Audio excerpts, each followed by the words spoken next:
네, 안녕하세요. 정신과 사이광민입니다. 오늘이 9월 29일이네요. 9월 29일 지금 10시 1분이 조금 지나고 있고요. 어, 지금 완연한 가을에 날씨가 왔고, 그리고 이제 다음 주가 추석이죠. 다음 주가 추석이죠. 그래서 저희가 다음 주는 추석 때문에 비 온 뒤도 이제 라이브가 중단이 됩니다. 그래서 저는 이제 다음 주는 한 주 쉬었다가 이제 2주 뒤에 다시 찾아올 예정이고요. 저는 지난주에 이래저래 뭐 계속 뭐 진료도 보고 강연도 하고 뭐 이러는데 이 지방 항행이 좀 많아져 가지고요. 지난 주말에는 부산을 갔다 왔어요. 보통 제가 지방으로 강연을 가더라도 뭐 그다음 날 일정 있고 이러다 보니까 그냥 강연만 끝나고 급하게 올라오거든요. 급하게 올라오는데 어제 같은 경우에는 또 주말 또 강연이기도 했고 해서 예. 가족과 같이 내려 가지고 부산에서 좀 며칠을 보내다가 왔습니다. 재밌었던 게 지난주 토요일 날 이제 강연이었는데 지금이 정신건강의 달이에요. 10월 월이 원래 정신건강의 달이긴 하거든요. 그래서 그것과 관련된 여러 가지 그 정신건강 행사들이 각 지자체에서 지금 있습니다. 그래서 이번에는 부산 광역 정신건강센터, 지금은 정신건강센터라 그래 가지고요.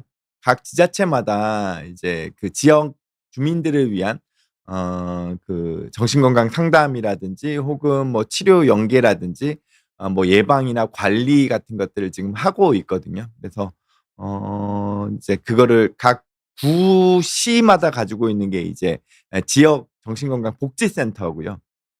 이제 광역 단위로 이제 뭐 서울이나 부산이나 큰 도시들은 광역 정신건강센터라는 게 따로 있습니다. 그래서 광역 이제 행사로 부산을 다녀왔는데 이제 그 부산 시민공원 꽤 크더라고요. 부산 시민공원에 이제 한 광장을 크게 빌려서 이제 거기서 이제 여러 가지 참여형 행사들, 예. 뭐 이렇게 뭐 만들기부터 시작해 가지고 아이들이 같이 뭐 참여할 수 있는 그런 부스들이 쭉 준비돼 있고요. 그러다가 이제 중간중간 여러 가지 행사를 병행해서 했었거든요. 뭐 OX 퀴즈 같은 것들도 있고 뭐 약간 그 버블로 하는 뭐라 그래 공연 같은 것도 있고 뭐 이랬는데 그중에 제가 한 세션으로 토크 콘서트 비슷하게 했습니다. 근데 보통 제가 토크 콘서트를 하면 아무래도 실내에서 하겠죠. 실내에서 이제 극장이나 뭐 이런 콘서트 홀이나 뭐 혹은 이제 무대가 있는 이런 걸 빌려서 보통 행사를 했었는데 토요일 날은 딱 들어갔더니 야외인 거예요. 그쵸. 시민공원이니까 야외겠죠. 근데 부산 시민공원이라고 제가 이렇게 장소를 보고는 여기에 뭔가 이렇게 그래도 뭔가 홀처럼 된 혹은 뭐 그늘막 같은 거라도 있는 '이런 무대가 있겠지.'라고 생각하고 갔는데 그냥 완전 땡볕에 스테이지가 있고 거기에 이제 좀 시민분들이 편안하게 누우시라고 이제 커다란 쿠션 같은 것들 있죠. 누울 수 있는 쿠션. 그런 거를 잔디밭에 몇 개 갖다 놨더라고요. 그래서 '이건 또 새롭네.'라고 생각을 하면서 강연을 했는데 맨 처음에 이제 날씨가 너무 아직까지 좀 덥잖아요, 낮에는. 예, 땡볕이기도 하고 걱정을 했는데 그래도 오랜만에 뭐 하늘도 좀 보고 또 중간중간에 이렇게 그늘도 좀, 그러니까 구름 때문에 해가 좀 가려지면 그늘도 좀 지고 그러면서 좀 선선하게 부는 바람을 느끼면서 뭐 이렇게 좀 강연하면서 이제 오신 분들하고 이런저런 대화도 나누니까 또 이렇게 뭐랄까 색다른 맛이 있더라고요. 그래서 서브위님께서는 "자동 태닝 하셨겠네요."라 그러셨는데 딱 가자마자 일단 먼저 생각한 걸 '내가 선크림을 가져왔나?'부터 생각하고 난 다음에 다행히 가방 안에 선크림이 있었어요. 그래서 선크림을 엄청 덕지덕지 바르고 일단은 보통 제가 그래도 강연할 때는 자켓을 입거든요. 근데 그날은 뭐 자켓 택도 안 되겠더라고요. 자켓 벗고 이제 강연했는데 이제 소개해 주시는 아나운서 분께서는 진짜 정장 다 딱 입고는 하시는데 저 프로마인드는 대단하시다와 함께 '정말 힘드시겠다.'가 같이 예 느껴졌던 거죠. 그래도 오랜만에 뭔가 이렇게 자연을 벗삼아서 뭐 물론 시민공원 그래도 시민공원 괜찮았어요. 그 잔디밭이 넓게 있으면 나무도 꽤 있었고요. 거기서 뭔가 좀 더 가깝게 사람들을 만나게 되는 것 같아서 맞다. 그래서 제가 무대 위에서 강연을 안 하고 그냥 무대 밑으로 내려와 버렸어요. 예. 아마 카메라 찍으시는 분은 꽤 당황스러우셨을 것 같은데 그 땡볕에 무대 위에서 혼자서 막 이러고 있으면 괴로울 것 같더라고요. 그래서 그냥 밑으로 내려와서 잔디밭에 같이 이렇게 앉아 계시는 분들하고 왔다 갔다 하면서 마이크 주거니 받거니 하면서 했죠. 야 이 배경 이런 뒷배경이었습니다. 이런 뒷배경에 그냥 커다란 쿠션들이 있으면 거기에 이렇게 시민분들이 그냥 편안하게 앉아 있기도 하고 누워 있기도 하고 뭐 그러니까 양상 같은 거 쓰고 계시기도 하고 뭐 이런 환경에서 이렇게 이리저리 마이크 들고 돌아다니면서 얘기를 했죠. 뭐 그래도 나름대로 재밌게 주말을 보내다 왔고 오랜만에 가족들하고도 시간 많이 보내고 뭐 맛있는 것도 먹고 부산이 그렇게 화려한지 몰랐어요. 부산이 물론 이제 뭐 대한민국 제2의 도시지만 저는 그렇게 고층 건물이 해운대랑 뭐 이쪽에 많은 거를 알고는 있었지만 막상 갔더니만 그렇게 많은 줄 몰랐고 사람들도 주말에 뭐 진짜 발 디딜 틈이 없이 사람이 많더라고요. 그래서 오랜만에 약간의 휴가라고 하긴 뭐하지만 어쨌든 약간의 바람을 쐬고 왔습니다. 그래도 갔다 와도 우리는 물론 이게 사람마다 좀 차이가 있긴 하지만 제가 오늘 비 온 뒤 오면서 주말에 확실하게 뭐 여행을 갔다 오니까 '너무 피곤하다. 힘들다.'라는 생각을 하면서 왔다가 딱 이렇게 운전해서 오는데 '아 맞다. 다음 주가 추석이구나.' 물론 추석날 이제 가족들하고 같이 보내시느라 뭐 이것저것 준비하시면서 또 바쁘게 지내시는 분들도 있으시겠지만 특히나 이번 추석은 좀 길잖아요. 연휴가 많이 길기 때문에 좀 휴식이 필요하신 분이 있었다면 또 나만의 시간이 좀 필요하신 분이 있으셨다면 이번 추석이 그래도 그런 힐링의 시간, 휴식의 시간 그러면서도 좀 '내가 나를 챙기기 위한 시간이 되지 않으실까?' 싶기는 합니다. 제가 지금 이거 뭐 클릭을 잘못했다. 어떡하지? 잠시만요. 제가 이거를 어 제가 이 여러분들 댓글창을 했어야 되는데 제가 뭘 잘못 눌렀어요. 그래서 오늘은 이제 지난번에 우리가 그거 주제로 이야기했잖아요. "내 외모가 마음에 들지 않아요."에 대한 그런 걸 주제로 했는데 뭐 많은 분들께서 함께 해 주시면서 이렇게 되게 반응이 모르겠습니다. 제가 느끼기엔 좋았어요. 예.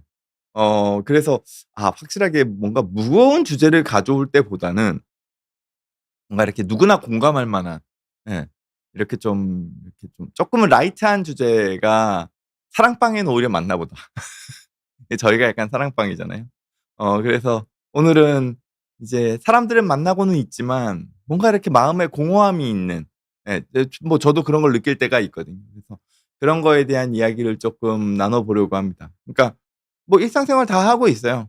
직장 생활도 하고 그러면서 사람들도 만나고 있고 때로는 친구들하고도 연락도 주고받고 또 뭐 식사 자리나 술자리도 같이 하고 항상 내 주변에는 그래도 뭐 사람들하고 함께하는 시간은 많은 것 같은데 막상 집에 와서 이렇게 생각해 보면은 뭔가 외롭다고 느껴지는 거죠. 뭔가 허하다고 느껴지는 거죠.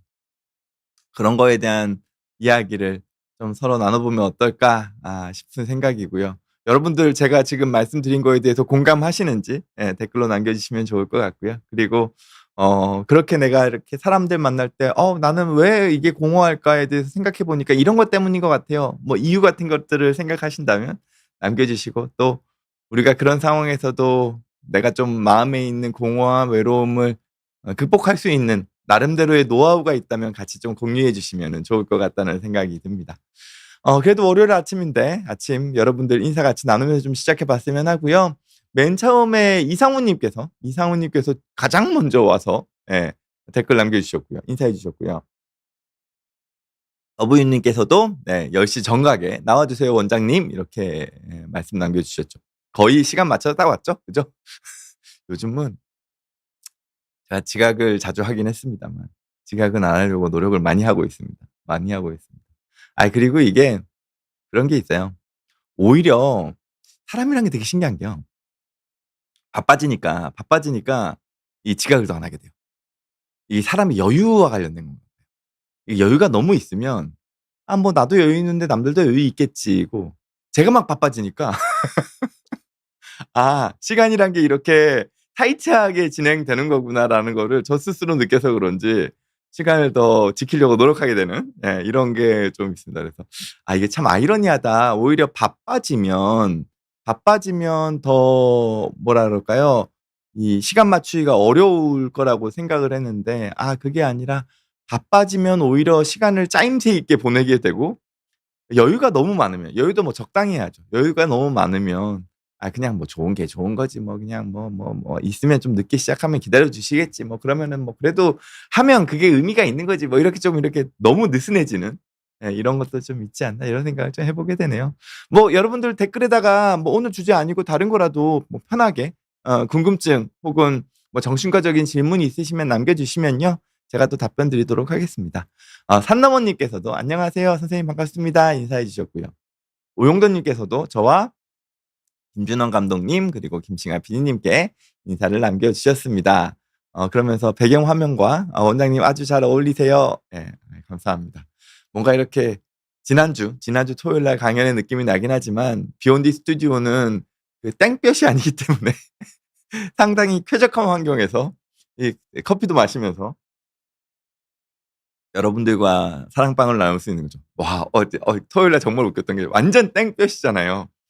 뭔가 그래도 처지면 안 되겠더라고요. 그래서 막 텐션을 막 올려가면서 강의를 했거든요. 오죽하면 제가 무대에서 내려와서 막 이렇게 객석이랑 같이 막 했겠어요. 그러니까 좀 짠하셨는지 좀 짠하셨는지 거기서 이렇게 그 토크 콘서트 같이 해 주시는 분들이 편의점에서 차가운 물을 사다가 저한테 건네주고 뭐 거기 이렇게 뭐랄까요? 주최 측도 막 얼음물 이렇게 해 가지고 중간에 저한테 갖다 주고 그러시더라고요. 그래서 '내가 지금 너무 열심히 하고 있다는 것 때문에 이렇게 반응이 오는 걸까.'에 대한 거를 뿌듯해했는데 지금 돌이켜 생각해 보니까 '약간 짠해 보였나?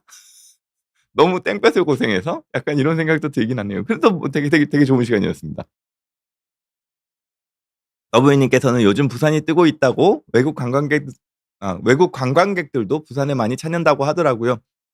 실제로 외국분들 많으시더라고요. 그리고 호텔도 주말이어서 그런지 예약 잡기가 쪼끔 어려울 정도로 그랬고요. 그래도 또 맛있는 음식들이 많잖아요, 그런 관광지 가면. 어찌 됐건 부산도 이제 여러 맛집들이 있다 보니까 뭔가 이렇게 맛집 투어를 하고 온 느낌이었고 같이 간 가족들도 항상 이제 저도 이제 밖에서 식사하는 경우가 워낙 많고 저녁 자리가 많다 보니까 이제 가족들하고 이렇게 맛있는 음식을 일부러 더 찾아 먹기가 쉽지 않았거든요. 근데 요번에 가서 이 맛있는 음식 같이 나눠 먹으니까 뭔가 그래도 네 약간의 그간의 죄책감이 약간 풀리는 듯한 그런 생각이 들었죠. 필요한 것 같습니다. DJEJW 님께서도 인사 남겨 주셨고요. 그리고 우승튜브 님께서는 "선생님 안녕하세요. 우울증 약을 먹으면 심각한 꿈을 거의 매일 꾸곤 하는데 약이랑 상관이 있을까요? 꿈이 너무 괴로워서 일상에 지장을 주네요."라고 하셨는데 이제 어떤 우울증 약이냐에 따라서 좀 다를 것 같기는 합니다. 다만 이제 세로토닌 계열의 약 이름 쳐보면 요즘 나오거든요. 이제 SSRI 계열의 우울증 약이라고 얘기하는데 세로토닌 계열의 우울증 약은 기본적으로 꿈을 줄여주는 효과가 있습니다. 그래서 악몽을 너무 많이 꾸신다거나 혹은 이제 꿈에 있는 걸 자꾸 행동으로 옮기시는 경우에 이제 우울증 약, 세로토닌 계열의 우울증 약이 꿈을 좀 줄여주기 때문에 효과가 좀 있을 수 있거든요. 그리고 신경안정제 계통도 꿈의 그 발현을 좀 줄여 줍니다. 그래서 만약에 우울증 약이 다른 계열의 약이라 그러면 악몽이 꿈을 꾸는 것 자체가 영향을 미칠 수 있지만 이제 아까 말씀드렸던 세로토닌 계열의 약이라 그러면은 오히려 꿈을 좀 줄여 주고 있었다라고도 볼 수 있고요. 또 다른 의미는 이런 게 있습니다. 만약에 우승투부 님께서 세로토닌 계열의 우울증 약을 먹고 있는데 예전에 안 꾸던 악몽을 자꾸 꿉니다라고 만약에 이야기를 하신다면 이런 거죠. 우리가요. 정말 힘든 트라우마는 떠올리지 못합니다. 그러니까 우리가 마음 안에 어떤 응어리가 있어요. 뭐 갈등이 있고 상처가 있어요. 트라우마가 있어요. 그걸 묻어 놓고 있거든요. 근데 우리의 정신의 상태가 우리의 마음 상태가 이 묻혀 있는 이 상처를 끄집어 올리려고 할 때 감당이 안 되면 그냥 묻어 버려요. 예. 그렇게 우리가 망각하려고 막 하거든요. 근데 얘네들이 다른 형태로 이제 우리를 괴롭히죠. 근데 우리의 마음 상태가 좀 좋아지잖아요. 지금 뭐 우울증 약을 먹었던 혹은 정신과 치료를 받았던 상담을 받았던 우리의 마음이 쪼끔 더 단단해지고 뭔가 쪼끔 더 여력이 생기면, 예, 그러면 그때는 우리가 이때까지 감추어 놨던 묻어 놨던 그 상처나 힘든 상황에 대한 걸 좀 바라볼 수 있는 힘을 가지게 됩니다. 그리고 그거를 맨정신에 이렇게 감당하는 것보다 우리는 꿈으로 먼저 감당하려고 그래요. 왜냐면 우리 꿈은 1 차적으로 변형돼 버리거든요. 즉 내가 과거에 있었던 상처에 대한 기억을 그 기억 그대로 머리 안으로 끄집어 올리는 게 아니고 꿈은 그거를 가공을 해요. 뭔가 이렇게 덕지덕지 뭔가를 막 섞어 가지고 원래의 상처가 뭔지인지는 모르게끔 바꿔서 꿈을 꾸게 만들거든요. 그리고 그렇게 경험하는 걸 우리가 일정 부분 나의 묻고 싶은 안 좋은 마음을 간접적으로 바라보게끔 만든다는 거죠. 예. 그러면서 우리가 쪼끔 그런 것들을 감당할 수 있게끔 하는 측면도 있습니다. 그래서 우울증이 살짝 좋아지시는 분들은 어느 순간부터 "악몽을 꾼다."라고 이야기하시는 경우들이 있으세요. 근데 그 악몽은 내가 바라보고 싶지 않고 이때까지 내가 묻어 놨던 내 마음 안에 있는 응어리를 꿈이라는 형태로 오히려 풀어내는 걸 수도 있어요. 그렇다면 그 꿈은 몇 번 반복하다 보면은 쪼금씩 사그라들 겁니다. 그러면서 내 마음 안에 있는 내가 바라보기 힘들었던 영역도 어느 순간 바라볼 수 있게 되는, 내가 쪼끔은 감당할 수 있게 되는 상황으로 가는 거죠. 그렇다 그러면 저는 그 꿈은 나한테 필요한 꿈이라고 설명을 드리고 싶습니다. 그래서 이 생각해 보는 거예요, 내가 어떤 꿈을 꾸는지. 그래서 그 꿈이 뭔가 나의 어떤 마음 안에 있는 어떤 상처든 내가 풀지 못했던 숙제랑 연결되는 꿈이라면 '아 이 꿈은 내가 이걸 바라보기 위한 꿈이구나.'라고 생각하고, 예, '필요하다.'라고 가져가시는 게 맞고요. 그게 아니라 그냥 '개꿈이다. 그냥 개꿈인데 괴롭다.' 하시면 아까 말씀드렸던 뭐 세로토닌 계열의 우울증 약을 좀 추가하든 바꾸든 아니면 신경 안정제 계통을 쪼끔만 섞든 이렇게 하면은 꿈은 좀 줄어듭니다. 네. 그리고 마찬가지로 우승투부님께서는 "사람들 만나서 사람들 보면은 나보다 잘 사는 것 같아서 많이 위축됩니다." 아 그것 때문에 공허할 수도 있겠구나. 아 나 이건 생각 못 했는데. 아 그럴 수도 있겠네요. 내가 사람들을 막 만나는데도 내 주변에 사람들이 계속 있고 함께 이렇게 지내고 있음에도 불구하고 내가 뭔가 마음의 공허함을 느끼고 외롭다고 느끼는 건 내가 이 사람과는 다르게 남들 다 잘 사는데 나만 뭔가 이렇게 뭔가 뒤처져 있는 것 같고 '사회적으로 내가 이렇게 내세울 게 없는 것 같다.'라고 느껴서 그래서 더 위축된다. 아 뭐 그런 것도 충분히 이 하나의 의미일 수는 있겠네요. 아 그쵸. 이게 막상 근데 이런 거 있어요. 이런 거 있어요. 어 이 두 가지죠. 하나는 내가 그 누군가랑 자꾸 비교하려고 할 때 이게 나랑 비교의 그 영역의 이 대상인가. 네.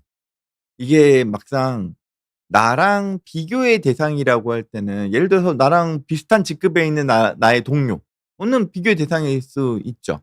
예. 혹은 내가 이렇게 쫓아가고 싶어 하는, 내가 이렇게 선임이라고 생각하는, 예, 이 어떤 대상, 뭐 이게 멘토일 수도 있고 롤모델일 수도 있고 뭐 그것도 끊임없이 나랑 비교하는 게 나한테 발전에 도움이 될 겁니다. 이런 비교의 대상일 만한 것이냐와 이 비교가 나한테 어떤 의미가 있느냐, 나한테 어떤 도움이 되느냐에 대한 부분이죠.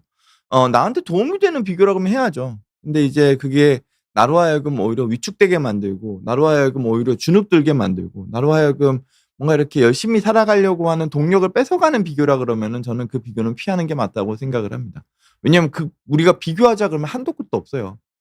제가 SNS를 가급적이면 피하고자 하고 또 특히 청소년들에게 SNS가 위해할 수 있다는 그런 이유는 나랑 비교의 대상이 아닌 어떤 사람들을 현실적인 비교 대상으로 느끼게 만들거든요. 그러면 당연히 내 인생이 상대적으로 떨어져 보여요. 비참해 보여요. 뒤처져 있다고 느낀다는 거죠. 예. 그런 것들이 내 삶을 살아가는 데 있어서 1도 도움이 안 되잖아요. 예. 나는 내가 충분히 감당할 수 있는, 극복할 수 있는, 경쟁할 수 있는 대상을 끊임없이 바라보면서 내 삶을 쪼끔씩 쪼끔씩 올려야 되는데, 그래야지 우리가 이렇게 지치지 않고 우리의 삶을 끊임없이 발전시켜 나갈 수 있는데, 내가 비교 대상이라고 할 수 없을 만한 대상을 딱 비교의 대상으로 삼아 버리면 그건 당연히 주눅들어 버리죠. 네. 그러면 우리는 눌려 버려요 그냥. 왜냐면 이게 그 '현실 가능하지 않다.'라고 느껴 버리기 때문이죠. 그럼 포기해 버릴 수밖에는 없잖아요. 그때 비욘디에서 말씀드렸는지 모르겠습니다만, 제가 예를 들어 가지고 오은영 선생님이랑 자꾸 비교하면서 '아 나 오은영 선생님 저렇게 방송 열심히 하시고 강연도 저렇게 하시고 사회적으로도 저렇게 하시는데 나는 뭘까?' 이렇게 해 버리면 저는 아무 활동도 못 하겠죠. 그게 아니라 제가 비교할 수 있는 대상들을 이렇게 바라보면서 '아 저 정도는 나도 좀 쫓아갈 수 있을 것 같은데.' 이렇게 간다 그러면은 이거는 비교의 의미가 있거든요. 예. 그래서 그렇네요. 사람들과 같이 있어도 위축되는 거는 비교도 있을 수 있겠습니다. 또 음악 수업의 한 페이지 님께서는 "용서를 빨리 하는 것이 몸과 마음의 건강에 좋을 텐데 어떻게 하면 빨리 용서를 할 수 있을까요?" 이게 이 주제가 좀 다르긴 합니다만. 근데 이것도 주제랑 연관될 수 있긴 하겠네요. 예를 들어서 이런 거죠. 어쩔 수 없이 내가 사람들하고 같이 지내야 해요. 이게 직장이라든지, 예. 내가 어쩔 수 없이 아이들 때문이든 아니면 내가 하고 있는 일 때문이든 사람들을 계속 만나야 하는 거죠. 근데 그 만나야 하는 사람들 중에 내가 되게 불편한 사람이 있어요. 내가 많이 섭섭한 사람이 있어요. 혹은 나에게 상처 준 사람이 있어요. 근데 어쩔 수 없이 나는 이 사람들을 대해야 돼요. 이게 나의 환경 때문에 혹은 나의 역할 때문에. 그렇다 그러면 사람은 만나야 되는데, 예, 내 마음 안에서는 그 사람에 대한 분노가 자꾸 올라오니 사람들과 같이 있어도 어느 순간 집에 오면은 허하다고 느끼겠죠. 그리고 그 불편한 대상이 내가 편하게 만만하게 대할 수 있는 사람이 아니라 혹은 내가 쪼끔은 더 나보다 위에 있는 사람이라거나 내가 이렇게 뭔가 이렇게 갑과 을의 관계에서 오히려 그 사람이 갑에 있는 위치라 그러면은 아무리 사람들과 같이 있어도 나는 뭔가 이렇게 기만 빨리는 듯한 느낌이 들 수 있겠죠. 그런 경우에 내가 어떻게 해야 될 것이냐. 저는 이런 건 필요하다고 생각해요. 인간관계에 있어서 어 비즈니스 관계라는 거에 대한 거는 철저하게 구분해야 된다고 생각해요.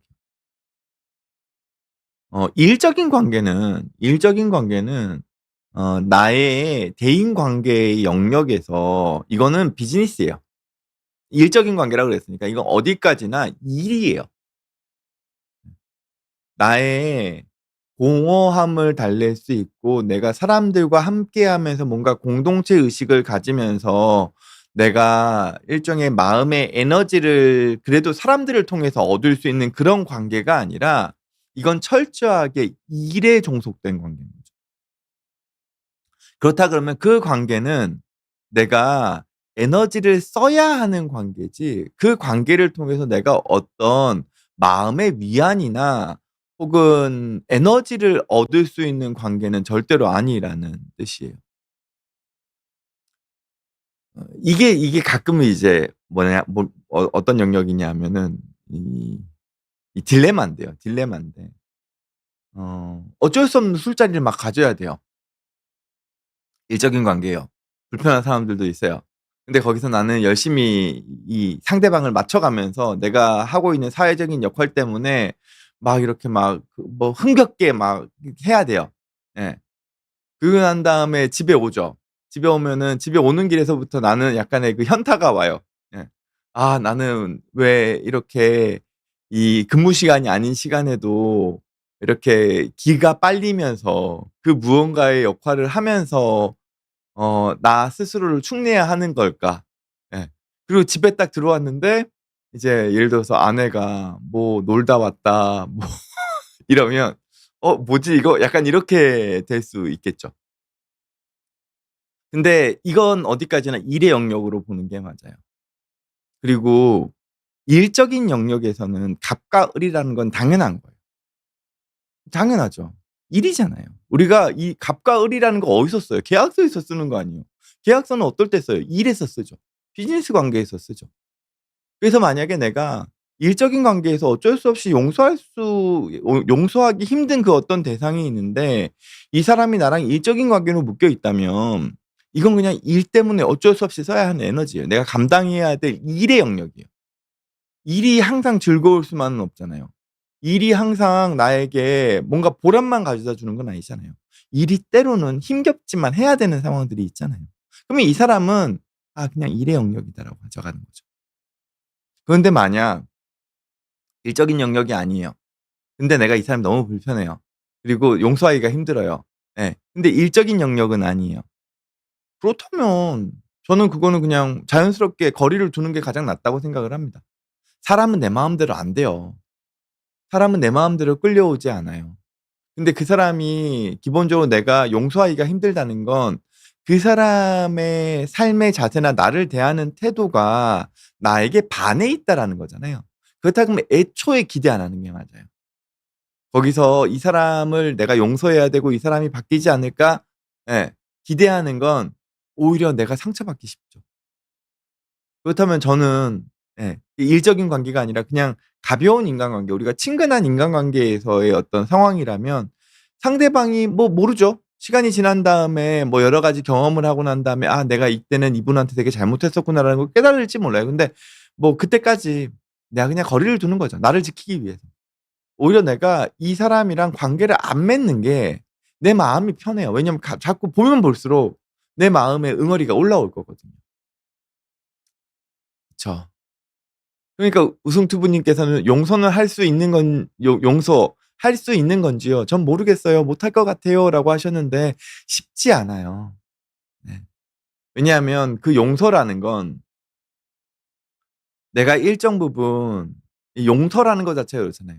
내 마음에 이 사람에 대한 일종의 그 기대감이든 혹은 내가 부었던 어떤 감정적인 노력이든 나의 어떤 애정이든 이런 부분들을 '아 그래 일단 내려놓겠다.'라는 게 용서의 영역이에요.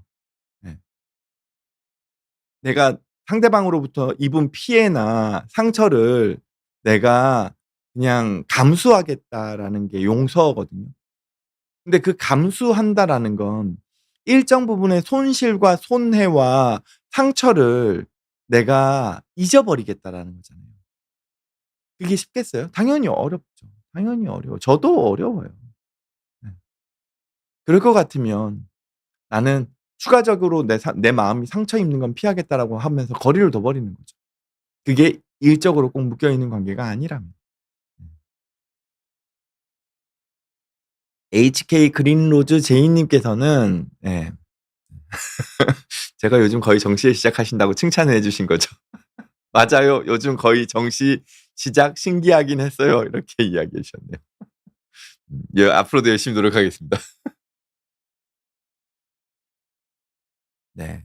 그래서 W님께서는 제가 뭐 요즘 바쁘게 지내다 보니까 정시에 할 수 있다고 하는 걸 이야기해 주시면서 언제든 할 수 있다고 생각하면 오히려 안 하거나 미루는 것 같네요. 그러니까 여유가 너무 많으면 미루기 쉽다는 거죠. 도비님께서는 "환절기에 컨디션이 안 좋아지는 거는 왜 그럴까요?" 아 이거 실제로 있습니다. 이거 있어요. 지금 저한테 오시는 분들 중에서도 우울증이 갑자기 악화되신 분들이 꽤 많으세요. 이게 그 환절기에 특히나 그렇거든요. 특히 이 우리가 계절성 우울이나 반복성 우울이 있어요. 환경의 요인이 아니라 내가 뭐 딱히 스트레스 받는 일이 크지도 않는데도 불구하고 어느 순간 축 처져 버리는, 에너지가 쭉 빠져버리면서 우울증으로 빠지는 그런 케이스들이 있는데 그런 우울증과 같은 경우에는 지금과 같은 환절기가 특히나 위험합니다. 뭔가 평상시랑 '다를 바가 없다.'라고 생각하고 내가 하는 역할이나 내 주변의 환경도 딱히 달라진 게 없어요. 근데 내 기분이 너무 우울해요. 네.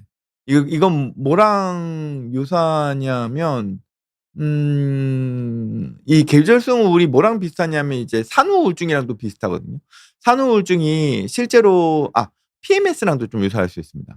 예, 산후 우울증이랑도 유사할 수 있고요. 물론 산후 우울증이라는 게 아이를 키우는 거에 대한 부담 때문에 우울감이 오기도 하지만 생물학적인 우울이 같이 있거든요.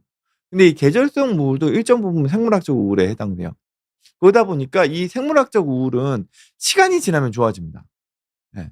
그러니까 이 기간을 잘 견뎌내는 게 중요해요. 근데 이제 그거를 생으로 버티기가 너무 괴로우니까 이제 약물적인 도움을 같이 쪼끔 조절해 나가면서 가는 거죠. 그래서 저한테 최근에 진료를 보시는 분들 중에서도 지금 한 달 상간의 증상이 흔들리시는 분들이 계세요. 그러면 이제 일정 부분 이 기간 동안은 약을 좀 보강하고 "어차피 이건 지나가면 좋아지니 이 시기를 잘 버티자."라고 말씀을 좀 드리는 거죠. 예. 이게 계절이라는 거는 우리 포유류 우리 동물에게 무시 못 해요. 그 계절이 동물에게 미치는 가장 강력한 영향의 대표적인 예가 겨울잠이잖아요. 곰이나 뭐 물론 뭐 포유류뿐만 아니라 뭐 개구리도 겨울잠이라는 게 있긴 합니다만 단순히 해의 길이가 달라지고 온도의 차이가 생기는 것만으로 곰 같은 경우에는 겨울잠을 그냥 몇 개월 자 버리잖아요, 아무것도 안 하고. 그런 식으로 우리 동물은 어쩔 수 없이 이 지구라는 이 환경에서 생존하기 위해서 가지는 본능 같은 것들이 있는 것 같아요. 그 거의 뭐 수만 년, 수억 년에 걸쳐서 생긴 본능이겠죠. 그게 우리도 모르게 우리의 감정이나 기분이나 에너지에 영향을 미치는 거예요. 특히 이런 어떤 계절이 바뀌는 시기가 됐을 때.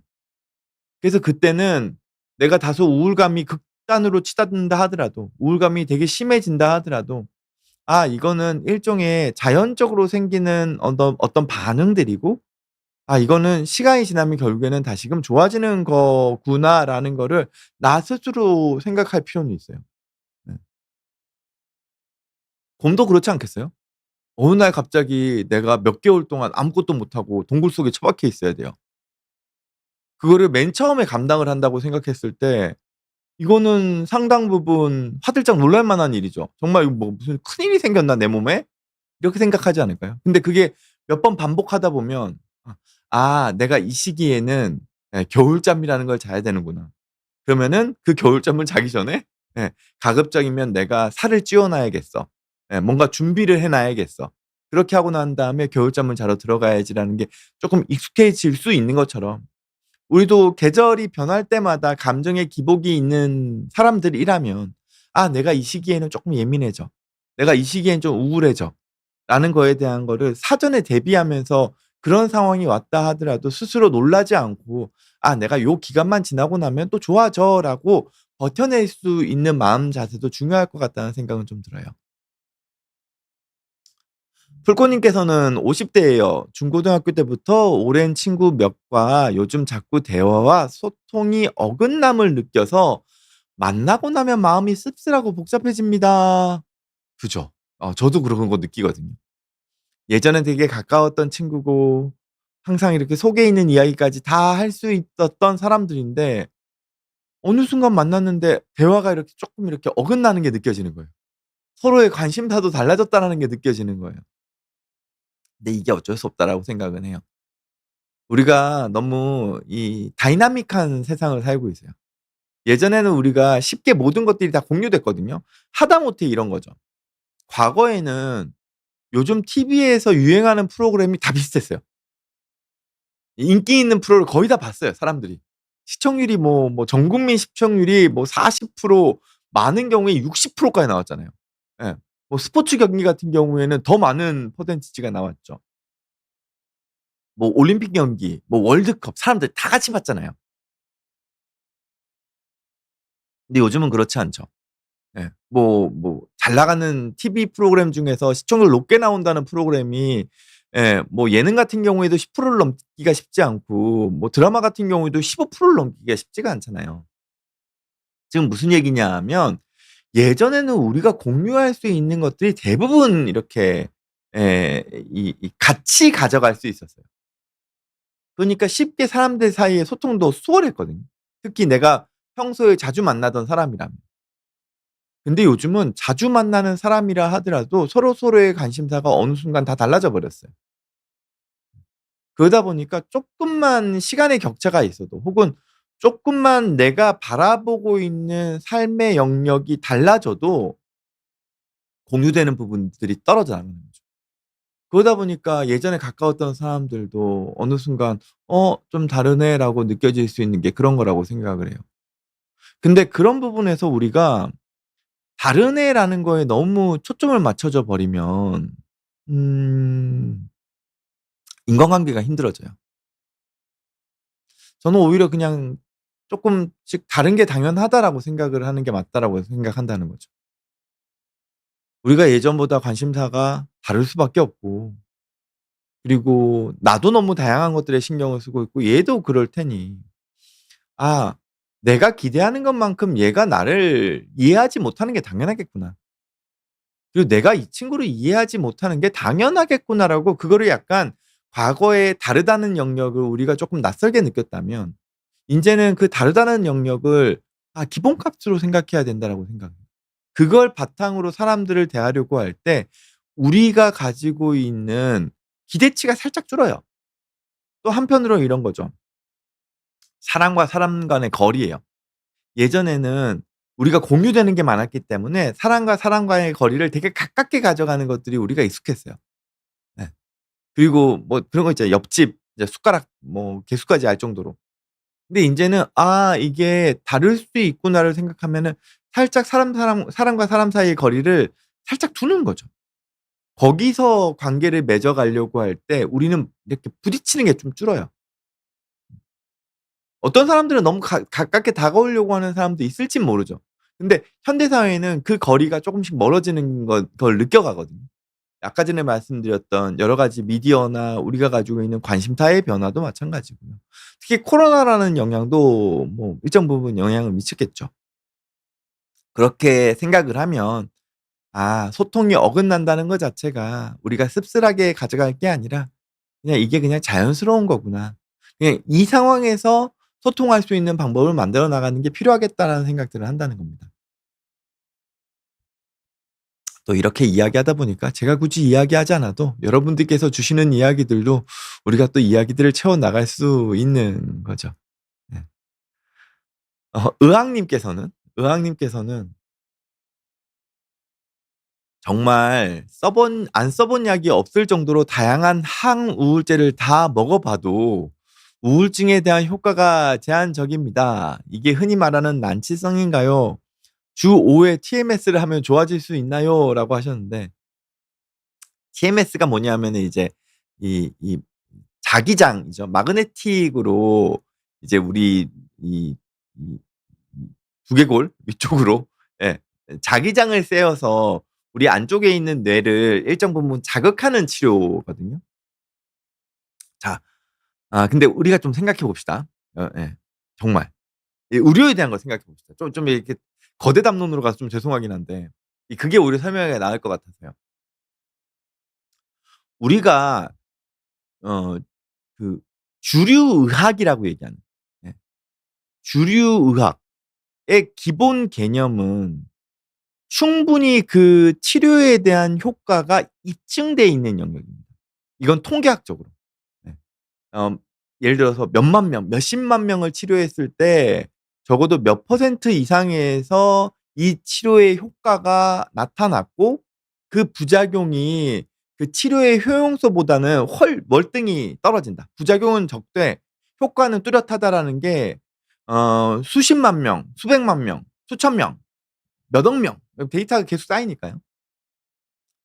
의 어떤 임상적인 영역에서 실제로 치료를 위해서 사용하는 영역에서 몇 퍼센트 이상의 효과를 발현했기 때문에 이 치료는 치료적으로 주류 의학으로서 인정을 받습니다. 그게 예 주류 의학입니다. 의학이라는 거는 단순하게 이론적인 효과를 의미하지 않습니다. 이론적으로 이런 치료들은 이런 효과가 뭐 우리 뇌에서 나타나서 어떻게 치료 효과를 만들어 냅니다. 이것만으로는 주류의학에 편입되지 않아요. 주류의학에 편입되기 위해서는 수많은 사람들에게 실제로 이 치료를 했을 때 적어도 유의미한 효과는 이 우리가 플라세보라고 그래서 아무런 효과가 없는, 예, 비슷한 형태의 치료와 비교했을 때 월등한 효과를 가져야 돼요. 즉 TMS 치료의 효과를 느끼기 위해서는 그 무언가로 진짜 TMS 마그네틱 자기장으로 인한 치료를 하고 거의 이 동일한 치료에 대한 형태를 자기장 없이 그냥 하는 척만 했을 때 그를 치료를 하는 사람도 모르고 치료를 받는 사람도 이 차이를 몰라요. 이게 진짠지 아닌지.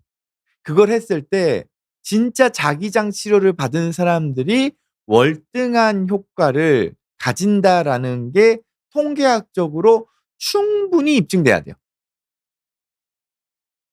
그게 반복적인 결과로 나타나 줘야 되고요. 그리고 그런 주류의학은 결국엔 뭘로 알 수 있느냐? 뭘로 알 수 있느냐? 예. 각 나라에서 그러니까 주요 선진국만 보자고요. 우리나라 포함해서. 예. 미국, 유럽 등 주요 선진국의 의료 체계 안에서 보험 치료로 인정되는 경우. 그렇다 그러면 이 치료는, 입증이 된 겁니다. 주류의학으로서. TMS가 우울증에 효과적이라는 거는 여러 논문들을 통해서 알려져 있어요. 네.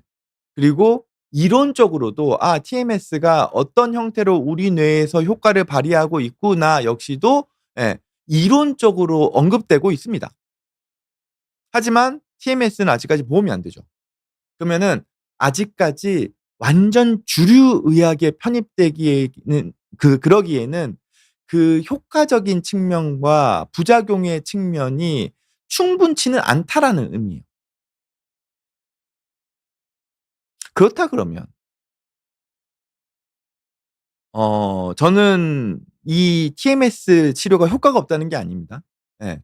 약물이 아닌 방식으로 치료하는 데 있어서 TMS는 그래도 안전하면서 어느 정도의 효과를 기대할 수 있는 상당히 좋은 치료법 중에 하나예요. 예. 하지만 그 어떠한 약으로도 치료가 어려웠던 그 난치성 우울에서 TMS? 예. 그리고 심지어 비용도 비싸요. 비급여거든요. 그러면은 저는 조심할 필요는 있다는 거죠. 효과가 없다는 거 아닙니다. 혹시라도 제가 또 이런 얘기했다 또 TMS 치료하시는 의사분들이 저에 대해서 뭐라 그러실지 모르겠습니다만 근데 지금 제가 적어도 얘기하는 게 의학의 담론에 있어서는 어긋남이 없을 겁니다. 여기에 대해서 제가 지금 이야기하는 영역에서 제 의학적 담론이 만약에 틀린 점이 있다면 지적해 주십시오. 근데 그거는 적어도 제가 아니라고 믿습니다. 이건 믿음의 영역이 아니라 우리 의학의 담론의 영역이에요. 우리가 다 합의된 영역이거든요. 또 다른 영역이 있습니다. 저 이게 이야기해도 되나? 비온 뒤에 이거 혹시라도 민폐가 되면 안 되는데 스프라바토라는 치료법이 있습니다. 우울증에서 치료해요. 난치성 우울에서 쓰는 치료입니다. 스프라바토라고 이제 제약회 사명은 얘기 안 하겠습니다. 네. 이 코에 뿌리는 치료제입니다.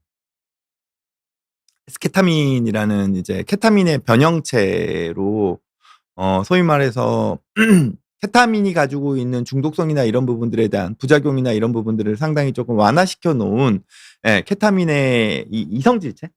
약간의 변형 형태인데요. 여러분이 아시다시피 케타민은 마약에 해당되죠. 물론 소아에서나 일부 대상에서는 마취제로도 사용하긴 합니다만, 어쨌든 이 일반적으로 케타민은 마약으로 많이 사용됩니다. 근데 지금 스프라바토라고 코에 뿌리는 이제 이 케타민의 변형 제형이 있는데 이제 코에 뿌리는 이유는 우리 마약할 때 코로 하는 경우도 있잖아요. 그런 것처럼 우리 비강 내에서 우리 뇌로 좀 빨리 전달돼요. 그렇게 해서 이 스프라바토가 이 난치성 우울, 특히 자살이 심한 우울에 있어 가지고 효과를 입증받은 상황입니다. 그리고 실제로 지금 시판돼 있어요. 그래서 이 스프라바토를 사용하는 그 정신과 병원들도 늘어나 있습니다. 다만 이 스프라바토는 일반적인 우울증에서 사용하는 약은 아닙니다. 예. 난치성 우울에서 자살에 대한 위험성이 아주 높은 경우에만 사용하도록 되어 있습니다. 즉 일반적인 우울증에서 쓰는 약은 아닙니다. 이 부분은 우리가 좀 짚고 넘어가자고요. 그리고 저는 지금 이 스프라바토가 지금까지는 비급여였거든요. 비급여 제형이었습니다. 상당히 비용이 비쌉니다. 어 지금 스프라바토의 보험 적용을 고려 중에 있습니다. 그게 지금 논의 중에 있어요. 아마 보험이 될 가능성도 저는 있다고 생각하고 보험이 될 필요성도 있다고 생각합니다. 다만, 다만 아까 말씀드렸죠. 스프라바토의 적용 대상은 난치성 우울입니다. 자살 위험성이 높은 우울증 환자에서만 쓰도록 돼 있어요.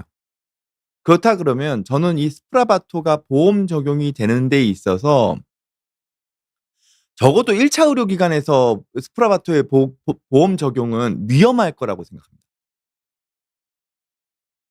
대상이 난치성 우울의 자살 위험이 아주 높은 사람이잖아요. 그러면 1차 의료기관은 예. 어찌 됐건 우리가 일반적인 예. 진료를 보는 영역 어떻게 보면 최전선에 있기는 하지만 우리가 어찌 됐건 간에 2 차, 3차 영역이 조금은 더 2 차, 3차 병원이 조금은 더 어려운 치료 혹은 난치성 치료를 위한 예. 어떤 시설이 필요한 치료를 위한 기관이 2 차, 3차 의료기관이기 때문에 만약에 스프라바토에 보험 적용을 한다 그러면은 적어도 2 차, 3차 의료기관 급이어야 할 거라고 생각하는 거죠. 제가 염려하는 건 어쨌든 아무리 그 케타민의 변형체이기는 하지만 예 스프라바토가 가지고 있는 중독 위험성은 있습니다. 그렇다면, 그렇다면 이 치료가 자칫 악용되는 부분은 제도적으로 막아야 된다고 생각을 하는 거죠. 예. 그래서 제가 비욘디를 하면서 근데 이게 제가 요즘 유튜브나 뭐 여러 가지를 보다 보니까 이 에스케타민 스프라바토에 대한 이야기가 있다 보니까 제가 이야기를 하게 됐는데 여러분들의 의견은 어떠실지 모르겠습니다. 다만 우리가 약물 사용에 있어서는 예 그리고 특히나 그 부작용이 있을 수 있거나 의존성의 위험이 있을 수 있거나 혹은 비용이 많이 비싸거나 이런 치료법들이 무분별하게는 아니죠. 예. 그게 문턱이 낮게 사람들에게 유혹되는 건 경계할 필요가 있다라고 생각을 한다는 거죠. 약간 주제에서 벗어나긴 했습니다만 오늘 또 11 시에 이후에 방송이 있어서 제가 오늘 주제도 다 못하고 끝나겠는데 어떡하죠? 여러분들. 예. 뒤에 방송도 피디님 알려주시면은 제가 같이 홍보하도록 하겠습니다. 그래서 그래도 예. 도비님께서 또 "기분 다운될 때 도파민 영양제 도움 될까요?" 영양제가 그렇게 도움이 될 거라고 생각하지는 않습니다. 오히려 기분이 다운될 때는 좋은 음식과 운동을 통해서 기운을 좀 끌어올리셨으면 좋겠고요. 잔머리의 제왕님께서도 "사람들과 대화가 잘 안 돼요." JM님께서는 "빌런눈 때문에 너무 힘들어요." 이렇게 이야기하셨는데 이 우리가 사람들과 어떻게 하면 좀 이렇게 불편한 사람들과 대화를 잘할 수 있을지에 대한 주제도 제가 좀 가져와 보도록 하겠습니다. 지킴이 사랑방님께서는 "헬스 1 시간, 수영 1 시간 하고 나오니 이 시간입니다. 반갑습니다." 하셨는데 아침부터 이렇게 뭔가 활동을 확 하고 올라오면은 뭔가 이렇게 텐션이 올라가죠. 예. 그런 의미에서 지킴이 사랑방님께서 너무 좋은 활동을 하고 계시는데 다만 꾸준하게 하실 수 있으려면은 너무 무리하시지는 않으시고 내가 이렇게 할 수 있고 꾸준하게 유지할 수 있는 정도의 양으로 예 규칙적으로 하시면 훨씬 더 좋겠다는 생각을 합니다. 신민경 님께서도 인사해 주셨고 네 조코 님께서도 그 겨울잠과 관련된 우리가 환절기 때 왜 처지는지에 대한 이야기를 좀 해 주셨습니다. 제가 여러분들 그래도 댓글 남겨주시는 분들 이렇게 닉네임은 한 번씩 다 언급을 드리고 방송을 마무리하려고 하고요. 내가 마지막에 스트라바토 얘기하지 말 걸 그랬다. 이거 약간 후회감이 드는데 그래도 이런 건 있습니다. 의학에 있어서 이쪽에 주장을 하는 사람들이 있으면 또 이쪽에 주장을 하는 사람들도 있어야 자연스럽게 이 토론이 이루어지면서 의학이란 부분이 좀 더 안전하게 발전하면서 여러분들한테 보다 효과적으로 의료에 대한 부분들이 전달되고 도움을 드릴 수 있을 거라고 생각하거든요. 그래서 혹 제가 쪼끔은 뭐 불편한 얘기를 드렸다면 여러분들께서 양해해 주시고 이해해 주셨으면 하는 바람으로 예 오늘 방송을 그래도 마무리해 보려고 하고요. 제 이후에 이제 정형외과에서 네 50견 우리 누구나 50견 다 걸릴 수 있거든요.